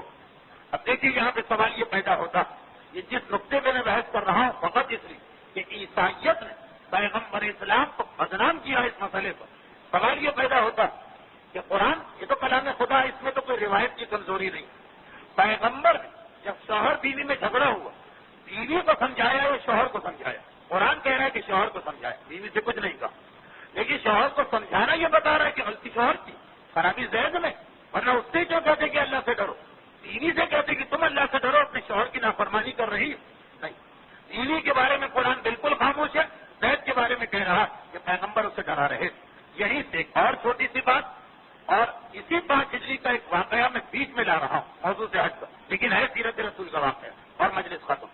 اس سے پہلی بات تو یہ سامنے آئی کہ ہے خاندان کے بڑوں اور ہے خاندان کے بزرگوں، یاد رکھو کہ تمہاری ذمہ داری یہ ہے کہ جب تمہارے سامنے شوہر اور بیوی کا کوئی اختلافی مسئلہ پہنچے تو تم فوری طور پر دباؤ ڈالو اس فریق پر کہ جو اپنے آپ کو زیادہ بڑا سمجھ رہا. لیکن شوہر ہمیشہ سمجھتا ہے کہ میرے ہاتھ میں تو ہے حق میں طلاق، میں تو جب چاہوں 3 جملے یہ 2 جملے یہ 1 جملہ کہوں اور اسے نکال باہر کروں. تو پہلی ذمہ داری تو یہ ہے کہ جس کے ذہن میں طلاق کا خناس بھر گیا پہلے تو اسے روکو، ڈراؤ کہ تم کیا غلطی کر رہے، اور اس کے بعد کوشش یہ کرو کہ اس جھگڑے کو طے کراؤ. یہ بڑوں کی ذمہ داری قرآن نے بتائی. پیغمبر اسلام ساری کائنات کے امور کو طے کرنے والے. طلاق کا مسئلہ ہے پیغمبر خود دخل دے رہے ہیں. یہ نہیں ہے کہ چھوڑ دیا کہ جماعت کی کمیٹی اس کو طے کرائی، نہیں، اصل ذمہ داری تمہاری. بزرگی کا جو اتنا احترام پیغمبر کہہ رہے کہ ایک بوڑھا آدمی جو ایمان کی حالت میں بوڑھا ہوا اتنا حق رکھتا جتنا ایک نبی اپنی امت پہ حق رکھتا، لیکن اس کے ساتھ ذمہ داریاں بھی اتنی ہی رکھتا ہوگا. یہ تو بہرحال واضح چیز. تو ایک ذمہ داری یہ بھی. یہ دوسری بات کہ اب تو ہمارے یہاں غیر جانبداری میں ختم ہو جاتی ہے. باپ سینہ ٹھوک کے کہتا بیٹی آ جائے میرے گھر میں، میرے باپ کے ہاتھوں میں طاقت ہے بھی تجھے کھلا سکتا، کوئی ضرورت نہیں ہے تجھے شوہر کی غلامی کرنے. ارے یہ جملہ غیر جانبدار کی بات بن جاتا ہے کہ بھائی تمہارا اس کا مسئلہ ہے حل کرو. یہ بھی اسلام کی روح کے خلاف. الٹا اسلام کہتا ہے کہ نہیں، تمہاری ذمہ داری ہے سمجھانا، تمہاری ذمہ داری ہے مصالحت پیدا کرنا، جبکہ پیغمبر کو تو معلوم بھی ہے کہ اس مسئلے کا حل ہی آخری طلاق. علم غیب رکھتا ہے رسول، جانتا ہے کہ طلاق ہو کے رہے. اگر نہیں یقینی نہیں نظر آئے طلاق پر بھی تمہیں اپنا فریضہ ادا کرنا، تم ہاتھ پیر نہیں ڈال سکتے ہو. ایک تو یہ مسئلہ، اور دوسرا مسئلہ جو ضمنی طور پر بیچ میں آ گیا، ویسے وہ بھی اس واقعے کے بعد مجھے بیان ہی کرنا. سوال یہ پیدا ہوتا ہے کہ یہ طلاقیں ہوتی کیوں ہیں؟ طلاقیں ہوتی کیوں ہے؟ بہت ساری اس کی وجوہات. ایک وجہ خود اسی 5 ہجری میں ہمیں پتہ چلی. اس 5 ہجری میں ایک اور اہم ترین واقعہ پیش آیا، اور وہ یہ کہ پیغمبر اسلام، ابھی آپ نے گفتگو سنی، پیغمبر کا منہ بولا بیٹا. اسی طرح پیغمبر نے کسی کو اپنی ماں بنایا، یہ چچی لیکن ماں بنایا. فاطمہ بنت اسد کا انتقال بھی اسی سال میں ہوا. تو تاریخ کہتی ہے فاطمہ بنت اسد جناب زینب کے واقعے سے اس واقعے میں 2 شواہد ہیں. ماں بنایا ہے پیغمبر اور ماں جیسا احترام دیا. جناب فاطمہ بنت اسد انہی تاریخوں میں کہیں ہو رہا. یہ عین ممکن ہے کہ زینب اور زید کے جھگڑے کے درمیان کسی دن انتقال ہو گیا. بس اتنا کافی ہے کہ پیغمبر نے دیکھا علی روتے ہوئے مسجد میں داخل ہو رہے. گھبرا کے پوچھا ہے علی خیریت تو ہے؟ اللہ کے رسول میری ماں دنیا سے رخصت ہو گئی. تو پیغمبر کا پہلا جملہ یہ تھا کہ اے علی تمہاری ماں نہیں آج میری ماں کا انتقال ہوا. اس لیے کہ میری چچی مجھ پر ماں کی مانند مہربان و شفیق تھی. اور پھر پیغمبر اسلام اسی حالت میں ایک مرتبہ علی کے ساتھ نکل کے حجرہ فاطمہ میں جاتے ہیں. اور باقی واقعہ بڑا مشہور ہے لیکن سیرت رسول بیان بھی کرنا. ایک مرتبہ جاتے ہیں اور سوال کرتے ہیں بیٹی جب میری چچی کے کفن کا وقت آئے تو میرا کرتا کفن میں دے دے گا. فاطمہ اپنی ساتھ فاطمہ بنت اسد کو غسل دیا اور کفن بنایا. پیغمبر کا کرتا کفن میں شامل ہوا. اور اس کے بعد جو جنازہ اٹھائی تھی 5 ہجری اور انہی واقعات کے درمیان تو مدینے میں اس سے پہلے کبھی یہ واقعہ نہیں دیکھا. اللہ کا رسول غریبان کیا کو ننگے پیر جنازے کے ساتھ چل رہا اور سارے راستے بنت اسد کے فضائل لسان رسالت سے جاری ہو رہے ہیں. میری ماں دنیا سے رخصت ہوئی لیکن جب تک میری چچی رہی مجھے پتا ہی نہ چلا کہ میری ماں دنیا سے چلی گئی. ماں یہ میری چچی اپنے بیٹوں سے زیادہ مجھ پہ شفقت کرتی. اگر کبھی میرے بال بچھڑے ہوتے اپنے ہاتھوں سے کنگھی کرتی. کھانا تیار ہوتا پہلے غذا مجھے دی جاتی. بچ جاتا تھا تو اپنی اولاد مجھے نرم بستر پہ سلاتی اپنی اولاد کو سخت بستر پہ. یہ بنت اسد کی وہ قربانیاں جو آج عالم اسلام فراموش کر کے بیٹھا مگر پیغمبر کی زبان پہ تذکرہ رہا. اور چلتے چلتے ایک مرتبہ جنت البقیع کا قبرستان آ گیا اور وہاں پر وہ عجیب واقعہ پیش آیا جو سیرت رسول میں بھی اہم ایصال ثواب کے لیے بھی انتہائی مناسب. ایک مرتبہ جیسے ہی میرا مولا ماں کی میت کو اتارنے کی تیاری کر رہا ہے قبر میں پیغمبر نے روک دیا. بڑی خیر جاؤ یہ کہہ کہ اللہ کا رسول اپنی چچی کی قبر میں اترا. کچھ دیر آرام کیا پھر باہر آ اور ایک مرتبہ کہا کہ اے علی میری ماں کو ان کی منزل آخر میں پہنچاؤ. ایک مرتبہ قبر بند ہوئی اور لوگ واپس چل رہے ہیں. یہ پیغمبر بے اختیار کہتے ہیں ابنوں کی لا جعفر ولا عقیل بل علی. آپ کا بیٹا عقیل و جعفر نہیں بلکہ علی. اور پیغمبر واپس مڑے. فاطمہ بنت اسد انہی واقعات کے دوران دنیا سے رخصت.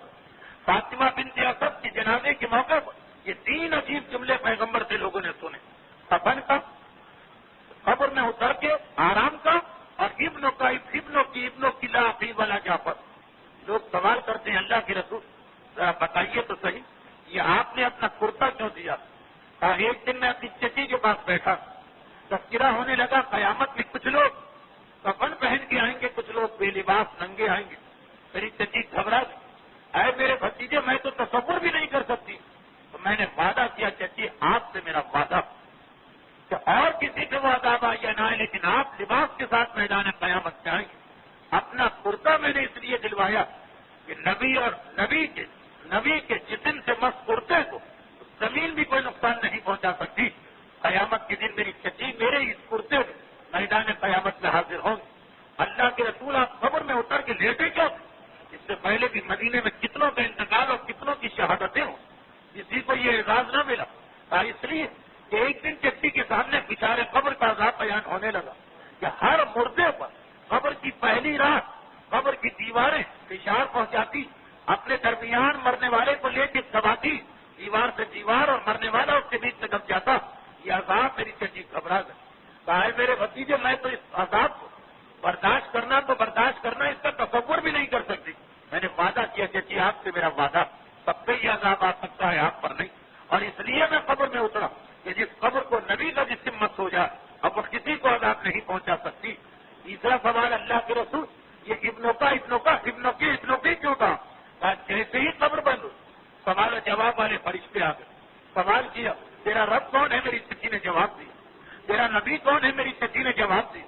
تیرا دین کیا ہے؟ جواب دیا. تیرا قبلہ کیا ہے؟ جواب دیا. تیری کتاب کیا؟ چچی نے جواب دیا. لیکن جب پوچھا کہ تیرا امام کون ہے تو میری چچی شرم و حیا سے خاموش ہو. اپنے ہی بیٹے کا کیا نام لے؟ تو میں نے کہا ابنوں کی چچی کہہ دیجیے میرا بیٹا. ابنوں کی یعنی تیرا بیٹا. میں نے کہا کہہ دیجیے آپ اپنے بیٹے کا نام لے لیجیے. دیکھیے اب یہاں پہ 2 بہت ہی اہم باتیں. پہلی بات تو یہ کہ فاطمہ بنت اسد سے فرما رہے ہیں اللہ کے رسول آپ کا بیٹا. بس اتنا کہہ دینا کافی؟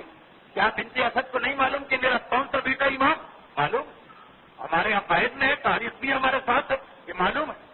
بعض علماء نے یہاں کہا کہ چونکہ اب تک وزیر قوم کا اعلان نہیں ہوا، اس لیے شاید اعلان ولایت علی کا پیغام نہیں پہنچ سکا ہوگا، لیکن عام آدمیوں کے بارے میں مان لوں، خاندان بنی ہاشم اور خصوصاً بنت اسد کو پتہ نہ ہو، یہ ناممکن۔ تو جب یہ کہا کہ آپ کا بیٹا تو بات ہو گئے، یہ کیوں کہا کہ عبدیل و جعفر نہیں بلکہ علی؟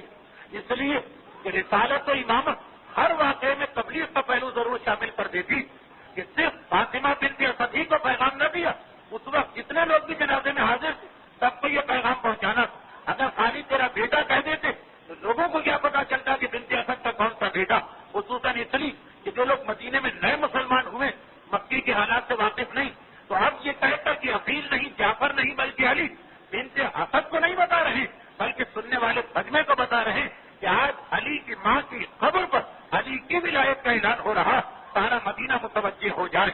اب یہاں پہ ایک آخری بات، دو باتیں قابل توجہ، اعلان ولایت علی اور دوسرا اور آخری پیغام۔ سوال یہ پیدا ہوتا ہے کہ فاطمہ بنت اسد جیسی اہم ترین خاتون تاریخ اسلام میں، فاطمہ زہرا اور خدیجہ کبریٰ کے بعد اہم ترین مقام پہ فائز، سوال یہ پیدا ہو رہا ہے کہ بنت اسد، ان کی قبر اور انہیں کفن، یہ دو مسئلے کیوں پیش آئے؟ دیکھیے، اگر معاذ اللہ ثم معاذ اللہ ثم معاذ اللہ بنت اسد کے عمل میں بھی کوئی خرابی ہوتی، تبھی بنت اسد خاندان رسالت کے کتنے قریب، پیغمبر شفیع المذنبین، سب کی شفیع، بنت اسد چچی ہے رسول نہ کہ یہ شفیع المذنبین کی چچی۔ قسیم جنت و نار کون ہے؟ جنت و جہنم کون تقسیم کرے گا؟ علی۔ قسیم جنت و نار کی مادر گرامی۔ تمام کائنات کی عورتوں کی سردار کون ہے؟ فاطمہ، ان کی ساس ہے بنت اسد۔ جوانان جنت کے سردار کون ہے؟ حسنین، ان کی دادی ہے بنت اسد۔ اس سے زیادہ قریبی تعلق کسی کا ہو سکتا ہے شفاعت کرنے والوں؟ یہ شفاعت رسول کی ہے، ان کی چچی، یہ شفاعت علی کی ہے، ان کی والدہ، یا عورتوں کا ساتھ فاطمہ کے ساتھ ہوگا، ان کی ساس، یا جوانان جنت کے سردار حسنین ہے، ان کی دادی۔ ہر شفاعت کرنے والے سے بنت اسد کا قریبی رشتہ۔ تو اگر خالی یہی رشتے ہوتے تو بھی کافی تھا بخشش کے لیے، اور لیکن ساتھ ساتھ عمل بھی ایسا کہ کیوں شوہر اور بیوی کے جھگڑے کیوں شروع ہوتے ہیں؟ یہ مسئلہ حل ہو گیا جب فاطمہ کی شادی ہوئی۔ تاریخ کہتی کہ جب فاطمہ بیا کے بنت اسد کے گھر میں آئی، رسول کی بیٹی فاطمہ اپنی ساس فاطمہ بنت اسد کے گھر میں گئی، تو ایک مرتبہ میرے مولا نے اپنی ماں سے ایک جملہ کہا، بڑا عجیب جملہ ہے تاریخ کا۔ اگر یہ سیرت رسول کی تقریر نہ ہوتی تو آج میں ابتدائی سے اس واقعے کو لے کے آگے بڑھتا، لیکن میرا اپنا موضوع یہ آخری جملہ، عجیب جملہ۔ دیکھیے، فاطمہ زہرا بہو بن کے آ رہی ہے بنت اسد سے، لیکن ہے تو سیدہ نساء عالمین، فاطمہ ہے تو سب کی سردار۔ فاطمہ کی سرداری میں بنت اسد بھی شامل ہے، یعنی شہزادی فاطمہ بنت اسد کی بھی سردار ہے، عقیدے کے اعتبار سے بھی، تاریخ کے اعتبار سے بھی، اور ہر پہلو سے۔ آنے والی بہو وہ بہو جو اپنی ساس کی سردار ہے شریعت کے اعتبار سے، وہ ہمارے یہاں تو نہیں، ہمارے یہاں تو ہر بہو ویسے ہی سمجھتی ہے کہ میں اپنی ساس کی آقا بن کے آ رہی، لیکن جو منزل عظمت ہے فاطمہ ہے اس کے اعتبار سے۔ لیکن جس وقت گھر میں داخل ہوئی فاطمہ زہرا، ایک عجیب جملہ میرے مولا نے اپنی ماں سے کہا، بس یہ سارا حسن الفاظ کے اندر کہ مادر گرامی، اب آپ کے سکون کا اور تسکین کا وقت آ گیا، گھر کے سارے کام میں کروں گا، گھر کے باہر کے سارے کام میں کروں گا، اور فاطمہ گھر کے اندرونی کاموں کے لیے، گھر کے امور کے لیے اور داخل آپ کی مددگار بن کے آئی۔ اگر کہ فاطمہ زہرا سردار ہیں، سیدہ ہیں، سب پر سرداری، لیکن علی کا جملہ ذرا دیکھیے، کتنی نزاکتیں ہیں بہو اور ساس کے رشتے میں، جسے اس جملے میں ملحوظ رکھا جا رہا۔ یقینی بات ہے کہ فاطمہ زہرا اس گھر میں فاطمہ بنت اسد کی سیدہ بن کے داخل ہو رہی، تو شکی نہیں، سردار بن کے داخل ہو رہی، لیکن علی نے کیا کہا کہ اے مادر گرامی، یہ فاطمہ آپ گھر کے کاموں میں آپ کی مددگار بن کے داخل ہو رہی، یعنی دیکھیے مقام احترام کہ گھر کے کام سب آپ کی، ذمہ داری آپ کی، یعنی حکم آپ کا، فاطمہ فقط مدد کر رہی۔ ایک بہت ہی نازک مسئلہ ہوتا کہ بیوی جو آ رہی وہ کنٹرولنگ اتھارٹی بن کے آ رہی، یا یہ جو فقط مدد کرے گی اپنی ساس۔ عقیدے کے اعتبار سے فاطمہ زہرا سردار، لیکن یہ رشتے کی نزاکت ہے. میرے مولا نے کتنا حسین جملہ استعمال کیا کہ ایک مرتبہ سارے مسئلے ہی کو قیامت تک کے لیے حل کر دیا کہ اگر بہو گھر میں مددگار کا تصور لے کے داخل ہو یا اصل کام تو بزرگ کو کرنا، میں تو فقط مدد کرنے کے لیے آ رہی. آپ دیکھیے کہ 70% مسئلے ختم ہو جائیں، 70%. مگر ساتھ اس بزرگ کو بھی یہ احساس رہے کہ اگر کہ یہ میری کنیز بن کے نہیں آئی، لیکن یہ اس کی شہادت مندی، یہ اس کی شرافت ہے کہ یہ بظاہر اپنے آپ کو کنیز ظاہر کر رہی. یہ بزرگوں کی ذمہ داری دونوں طرف سے سوچنا. تو یہ ایک جملے میں میرے مولا نے شوہر بیوی ساس بہو کے جھگڑوں کا خاتمہ کر دیا. سب نے صحیح تو 90%.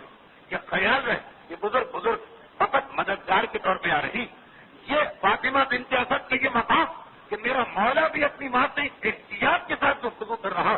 یہ ظاہری اعتبار سے فاطمہ زہرا کے اوپر بنت اسد کی سرداری نظر آ رہی، صرف ظاہری اعتبار سے.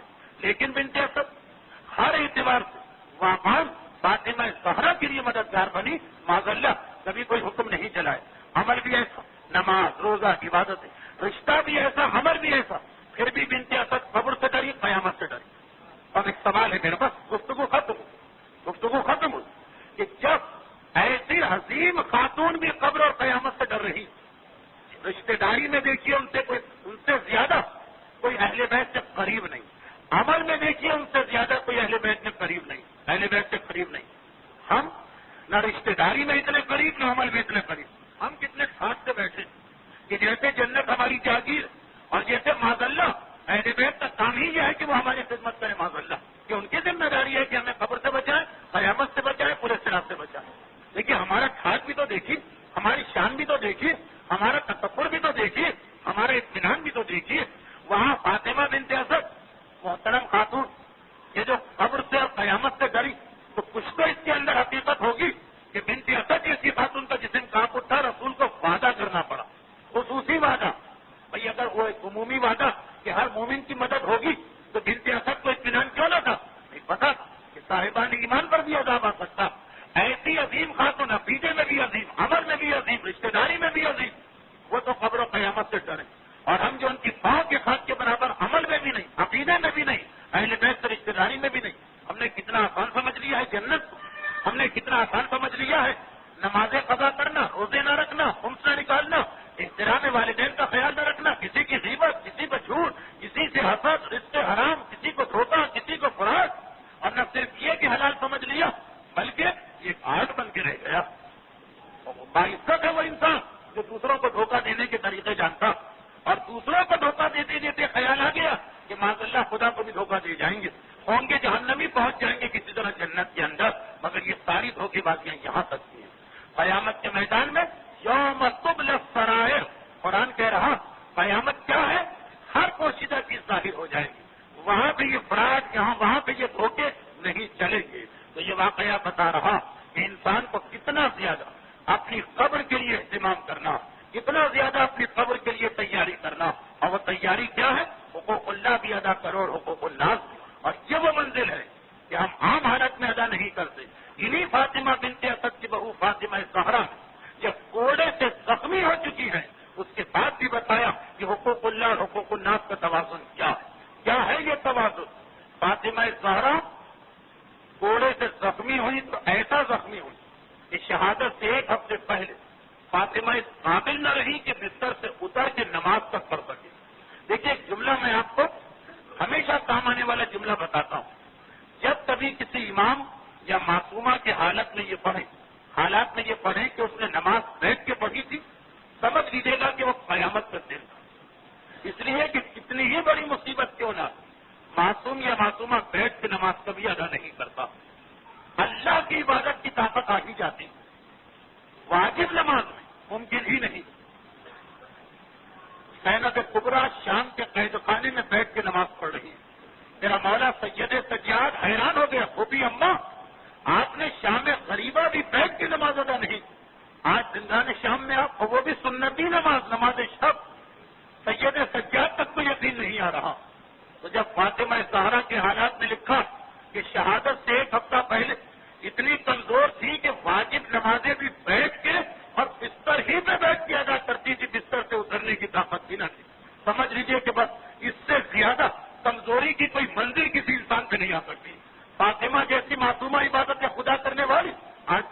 نماز ادا کر رہی، لیکن روایت میں یہ کہ جب شہادت کا دن آیا اور میرا مولا فجر کی نماز مسجد میں پڑھ کے گھر میں آئے تو عجیب منظر، ارے جو ابھی نماز پڑھنے کی طاقت جس میں نہ تھی، اور حالت یہ کہ چکی پیس رہی، کھانا تیار ہو رہا، بچوں کے کپڑے دھلے ہوئے ہیں، گھر میں جھاڑو ہو چکی، میرا مولا بھی گھبرا گیا، بنت رسول اس کمزوری میں گھر کے سارے کام، کہا کہ ہے ابوالحسن میں دنیا سے جا رہی ہوں، مجھے ڈر ہوا ایسا نہ ہو کہ کوئی میرے بچوں کے ان امور کا انتظام کرنے والا نہ ہو تو اپنے ہاتھ سے میں یہ تمام خدمت انجام دے کی جا رہی، آئے میرا مولا گھبرا کے کہا بنت رسول یہ آپ نے کیا کہہ دیا؟ فاطمہ نے کہا میں دنیا سے جا رہی، ارے یہ کیسے؟ کہا کہ اے ابوالحسن ابھی آج رات تو سوئی تھی، صبح کی نماز سے کچھ پہلے ہاتھ لگی، میں نے خواب میں دیکھا میرا بابا بھی آیا ہے اور میری ماں بھی آئی ہے، خدیجہ طاہرہ بھی، میں نے بابا سے کہا بابا آپ کے بعد میں نے بڑی زحمتیں برداشت کی، اب مجھے نہیں معلوم بیٹی نے باپ نے کس طرح یہ فریاد کی ہوگی، لیکن دل میں خیال آتا ہے وہی جملہ دوہرایا ہوگا، سبت علیہ مصائب اللہ انہا سبت علیہ میں سرنا لیا بابا اتنی زحمت ہے کہ دن پہ پڑتی تو رات بن جاتے، میرے بابا نے مجھ سے کہا فاطمہ بیٹی گھبرا نہیں، میں اور تیری ماں تجھے لینے آئے ہیں، آج تو ہمارے پاس آنے والی ہے، ہم تو تیرے استقبال کے لیے آئے ہیں، بس ایک مرتبہ میرا مولا یہ جملہ سنتا ہے کہ فاطمہ نے کہا ابوالحسن میری ماں آ گئی ہے، میرا بابا آ گیا ہے، اب تو میں دنیا سے جا رہی ہوں، طرف کے ایک مرتبہ فضہ سے پوچھا علی نے حسنین کہاں ہے؟ کہا مولا وہ تو نانا کے روزے پہ صبح سے جا کے بیٹھ جاتے ہیں، وہی گئے ہوئے ہیں، علی بچوں کی تلاش میں چلے، فاطمہ حجرے میں آئی، چادر کو اوڑھ کے لیٹ گئی، فضہ سے کہا مجھ سے کوئی بات نہ کرنا، اتنے میں حسنین گھر میں داخل ہوئے، اما فضہ ہماری ماں کہاں ہے؟ صحن میں نظر نہیں آ رہی، فضہ نے کہا بچوں تم تو ظہر تک نانا کی قبر پہ بیٹھتے تھے، آج اتنا جلدی کیسے آ گئے؟ کہا فضہ ہم نانا کی قبر پہ بیٹھے تھے، نانا سے باتیں کر رہے تھے، اتنے میں جبرائیل کے رونے کی آواز آئی اور جبرائیل نے کہا حسن حسین جلدی سے فاطمہ کے پاس جاؤ، ارے فاطمہ کی مصیبت کو دیکھ کے اللہ کا رسول بھی اپنے روزے سے حجرہ فاطمہ میں پہنچ گیا، بس ہم بھی یہاں آئے ہیں، ہمارا نانا بھی یہاں ہے، ہماری ماں کی کیا حالت ہے؟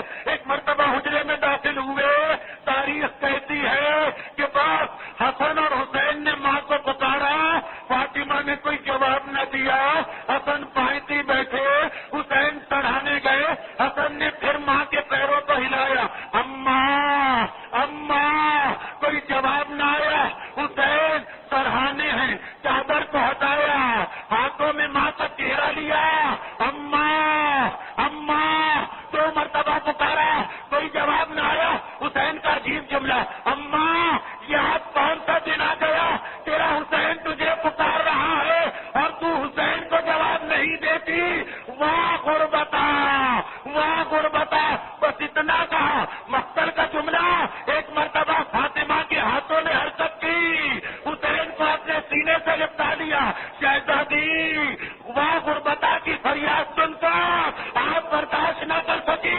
شہادت کے بعد بھی واپس آ گئی، ارے شہزادی ایک جملہ حسین کا آپ کو بے چین کر گیا، آئیے کربلا کے میدان میں یہ تو جنا سے آپ کا لال کربلا کی جلتی زمین پہ گر رہا، ارے وہ ماں تو واہ غربتا برداشت نہ کر سکی، بیٹے کی حالت کو کیسے دیکھ